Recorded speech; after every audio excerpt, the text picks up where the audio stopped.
Perang Rusia-Ukraine yang bermula pada 24 Februari 2022 dengan tiada tanda akan berakhir malah semakin tegang. Tajuk berita-berita antarabangsa akhir-akhir ini mula menulis tentang ancaman penggunaan senjata nuklear dalam perang ini.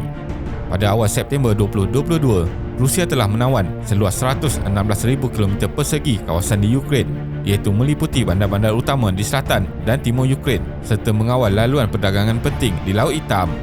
Pada 23 hingga 27 September, Rusia telah mengadakan referendum atau penghutang suara untuk mengambil 18% wilayah milik Ukraine, dan pada Jumaat 30 September 2022, Presiden Putin mengadakan upacara formal bagi mengisytiharkan wilayah baru milik Rusia iaitu Donetsk, Luhansk, Kherson dan Zaporizhia.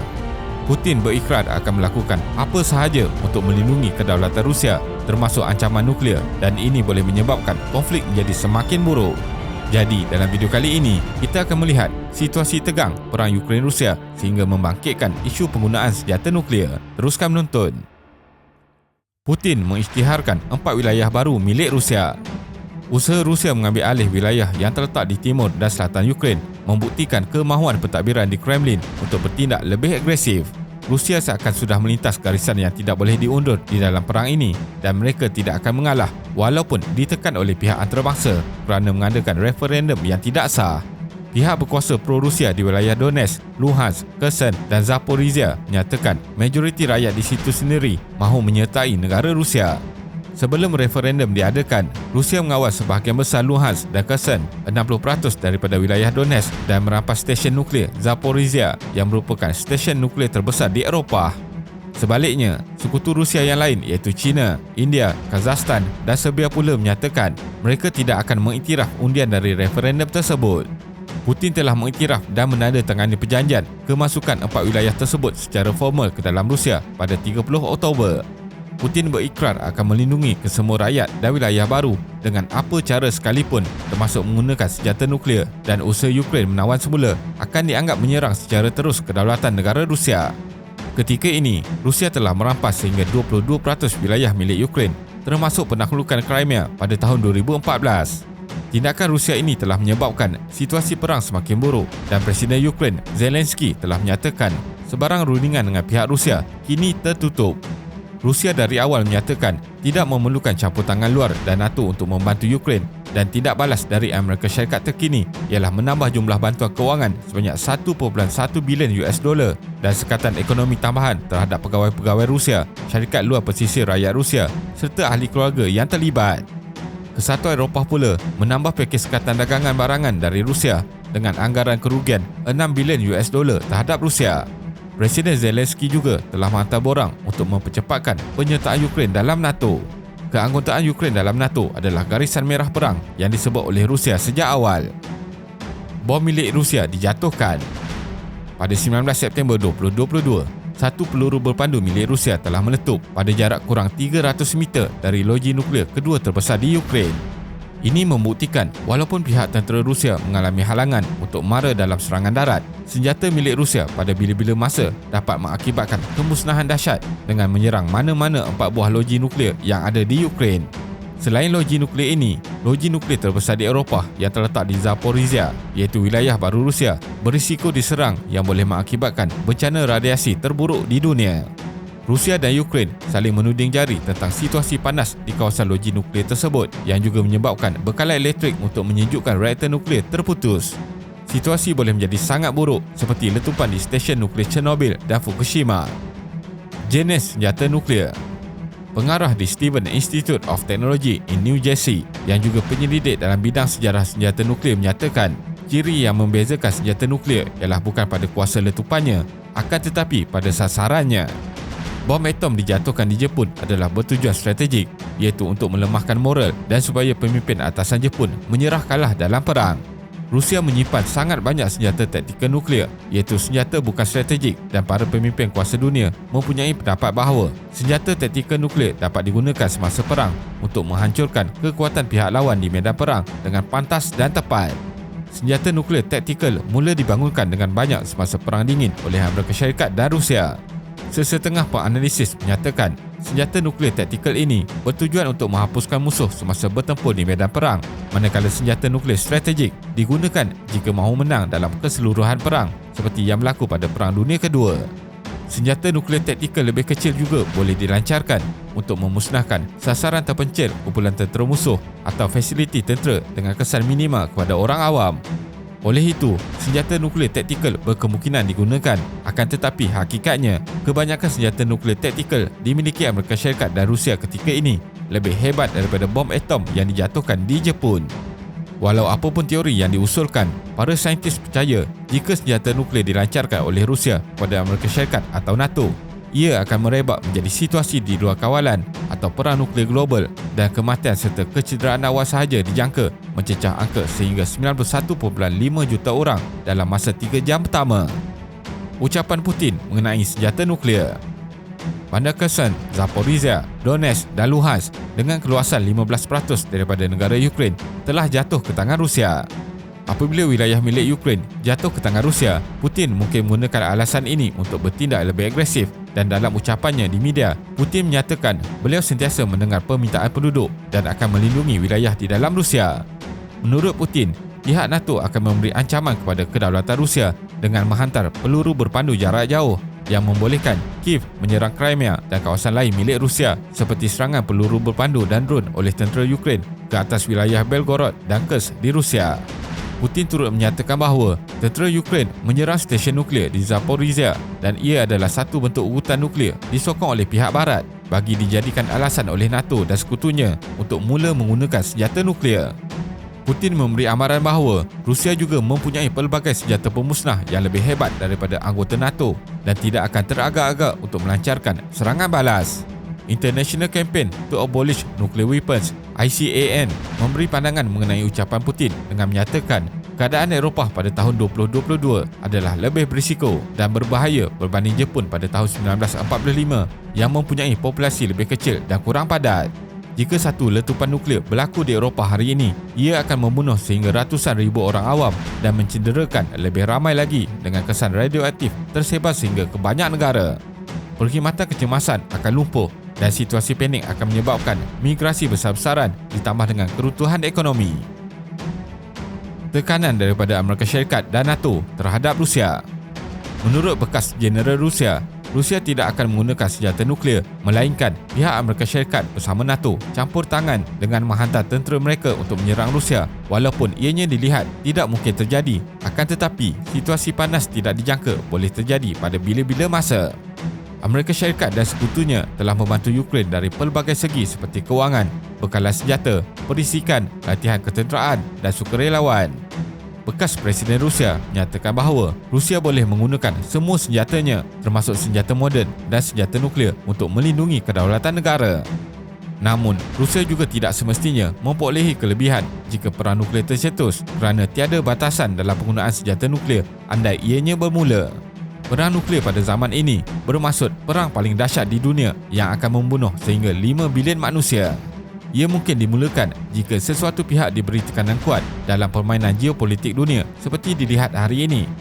Oleh itu, sangat penting kesemua pihak tidak diasak dengan keputusan tidak dijangka dari musuh dan peluang untuk rundingan semasa perang perlu sentiasa terbuka. Tidak dapat dinafikan, pihak Amerika Syarikat dan Barat turut bertanggungjawab kerana mereka seakan mengamalkan dasar berat sebelah atau double standard dalam isu pembangunan senjata nuklear. Amerika Syarikat sebagai negara ahli dalam perjanjian pengawalan senjata nuklear yang dimulai sejak tahun 1968, tetapi kesan daripada Perang Dingin, Amerika Syarikat mula menguatkan blok Pakatan Ketenteraan dan meluaskan pengaruh politik yang meningkatkan ketegangan dengan Rusia. NATO dengan Amerika Syarikat juga mempunyai perjanjian perkongsian senjata nuklear di mana Amerika Syarikat membekalkan senjata nuklear untuk dilengkapkan dan disimpan iaitu di Eropah. 7 negara Eropah akan turut menyokong dalam misi nuklear Amerika Syarikat NATO dengan memberi bantuan udara kepada Republik Czech, Denmark, Greece, Hungary, Norway, Poland dan Romania. Ini kelihatan sebagai tindakan bersetuju dengan penggunaan senjata nuklear dan menyalahi tujuan asal perjanjian NPT. Sudah pasti Rusia akan membangunkan program nuklear sendiri kerana dikelilingi oleh negara pro Amerika Syarikat yang mempunyai akses senjata pemusnah. Walaupun Amerika Syarikat sering menggambarkan kebimbangan terhadap ancaman perang nuklear oleh Rusia, akan tetapi tindak tanduk Amerika Syarikat tidak selari dengan apa yang sering diwar-warkan di media. Pihak Rusia juga berulang kali menyuarakan bahawa senjata Amerika Syarikat dan NATO yang diletakkan di Eropah ini perlu ditarik balik dan jika ianya terjadi akan membuka peluang rundingan dengan Rusia. Setakat ini, China adalah negara pertama yang berjanji tidak akan menjadi pihak yang memulakan serangan nuklear semasa perang. Ini adalah contoh paling baik bagi memastikan walaupun ketegangan memuncak semasa perang, tiada pihak yang memilih untuk mengeluarkan senjata nuklear. Kekuatan nuklear Rusia, NATO, Amerika Syarikat dan lain-lain negara. Sejarah pembangunan senjata nuklear bermula pada akhir tahun 1930-an dan pada Perang Dunia Kedua, pihak Amerika Syarikat serta sekutunya bimbang musuh akan membina senjata pemusnah. Maka pada tahun 1942, projek Manhattan bermula diketuai oleh Amerika Syarikat. Walaupun kebanyakan negara telah mengurangkan senjata nuklear masing-masing sejak berakhir Perang Dingin, jumlah kesemua peledak nuklear global masih tinggi, iaitu sekitar 12,700 pada awal tahun 2022. Amerika Syarikat dan Rusia memiliki 90% daripada jumlah tersebut, iaitu sebanyak 5,428 milik Amerika Syarikat dan 5,977 milik Rusia. Negara di bawah NATO iaitu Perancis mempunyai 290 dan United Kingdom 225. Amerika Syarikat juga meletakkan senjata nuklear di Eropah iaitu di Pangkalan Udara Belgium, Jerman, Itali, Belanda dan Turki. Perancis dan Israel mempunyai jumlah yang stabil, manakala China, India, Korea Utara, Pakistan dan United Kingdom turut menambah senjata nuklear mereka. Walau bagaimanapun, jumlah sebenar yang dimiliki oleh setiap negara masih rahsia terbesar negara masing-masing. Pada 30 Oktober 1961, Kesatuan Soviet telah meletupkan bom nuklear terbesar di Lautan Arktik yang dipanggil bom Caesar dengan kekuatan 50 kiloton bersamaan 50 juta tan letupan bom konvensional atau 3,333 kali ganda lebih kuat daripada bom atom Hiroshima. Dalam masa beberapa minit, kepulan asap dipanggil Mushroom Cloud terbentuk yang menjangkau diameter sehingga 97 km dan ketinggian 68 km. 2 tahun selepas itu, Kesatuan Soviet dan Amerika Syarikat menandatangani perjanjian Nuclear Test Ban Treaty yang mengharamkan ujian nuklear dibuat di atmosfera, angkasa lepas dan dalam laut. Rusia mempunyai kekuatan senjata nuklear terbesar di dunia iaitu sebanyak 5,977 serta senjata moden hypersonik dan kekuatan jumlah senjata taktikal 10 kali ganda lebih banyak daripada pihak barat. Daripada 5,977 peledak nuklear milik Rusia, 4,500 peledak nuklear adalah senjata strategik seperti peluru berpandu balistik dan roket jarak jauh dengan tujuan digunakan sekiranya perang nuklear global tercetus. Senjata nuklear taktikal boleh mempunyai kekuatan daripada 1 kiloton hingga 100 kiloton, manakala senjata nuklear strategik mempunyai kekuatan lebih 1,000 kiloton. Senjata taktikal digunakan semasa pertempuran di medan perang untuk menyerang kumpulan tentera musuh, kereta kebal, kubu bawah tanah atau di lautan. Senjata taktikal nuklear tidak pernah digunakan dalam sebarang konflik di dunia dan sememangnya tiada negara kuasa dunia mahu menanggung risiko dengan memulakan serangan senjata nuklear ini. Kesan penggunaan senjata nuklear. Pada tahun 1985, bekas Presiden Amerika Syarikat Ronald Reagan dan bekas Presiden Rusia Mikhail Gorbachev pernah membuat kenyataan perang menggunakan senjata nuklear tidak patut dimulakan kerana tiada siapa yang akan menjadi pemenang. Pada tahun 2021, 5 buah negara kuasa dunia yang memiliki senjata nuklear atau dikenali sebagai P5 iaitu Amerika Syarikat, China, Rusia, Perancis dan United Kingdom juga berikrar untuk tidak memulakan konflik sehingga menyebabkan perang nuklear berlaku. Kesemua negara tersebut menyertai perjanjian pengawalan senjata nuklear dan 5 negara tersebut dibenarkan memiliki senjata nuklear dengan syarat memegang tunggak persefahaman yang dipersetujui bersama. Kali terakhir senjata nuklear digunakan semasa Perang Dunia Kedua apabila 2 biji bom atom dijatuhkan di Hiroshima dan Nagasaki yang masing-masing mempunyai kekuatan letupan kira-kira 15 kiloton dan 20 kiloton. Letupan awal bom atom membunuh 70,000 orang di Hiroshima dan 35,000 orang di Nagasaki serta-merta. Seterusnya berpuluh ribu penduduk mati akibat kesan radiasi. Dalam teknologi senjata nuklear moden hari ini, ia dianggap berskala rendah kerana kebanyakan senjata nuklear ketika ini yang dimiliki oleh Rusia dan Amerika Syarikat adalah dengan kuasa letupan sekurang-kurangnya 100 kiloton dynamite dan lebih tinggi. Seorang penyelidik telah membuat satu simulasi dipanggil Plan A tentang apa yang akan berlaku jika satu senjata nuklear taktikal berskala rendah dilancarkan semasa perang Ukraine-Rusia yang akhirnya akan membawa kepada konflik global yang dahsyat. Untuk permulaan, Rusia akan melancarkan tembakan amaran menggunakan senjata nuklear dari Kaliningrad. Seterusnya, NATO akan membalas serangan tersebut.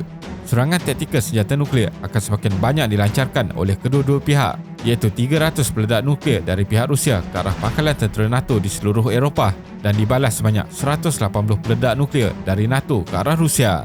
Apabila kawasan NATO di Eropah dihancurkan, 600 peledak nuklear akan dilancarkan pula dari Amerika Syarikat serta pelancar peluru berpandu kapal selam di pelbagai lokasi mensasarkan Rusia. Bagi memastikan musuh terus lumpuh dan tidak mampu pulih, Rusia dan Amerika Syarikat masing-masing akan menyasarkan 30 bandar paling sibuk dan pusat ekonomi musuh dengan 5 hingga 10 peledak nuklear bergantung kepada populasi kawasan tersebut. Akhirnya, perang nuklear ini akan mengakibatkan semua manusia dan hidupan bumi diambang kehancuran. Penggunaan senjata nuklear juga akan berubah bagi konflik di masa hadapan seperti antara China dan Amerika Syarikat, India dan Pakistan serta situasi di Timur Tengah. Kesimpulannya, sememangnya perang Rusia-Ukraine yang bermula dengan penaklukan adalah melanggar undang-undang antarabangsa. Akan tetapi, Pakatan NATO yang meluaskan pengaruh kekuatan dengan disokong oleh Amerika Syarikat jelas mencabar Rusia dan bertambah rumit sehingga membangkitkan isu senjata nuklear. Secara moral, Rusia perlu bertanggungjawab ke atas tindakannya yang menyebabkan kesengsaraan rakyat yang tidak bersalah. Akan tetapi dalam dunia hari ini, apa yang berlaku adalah bukan disebabkan oleh satu pihak sahaja. Terima kasih kerana menonton dan jangan lupa subscribe. Jumpa lagi.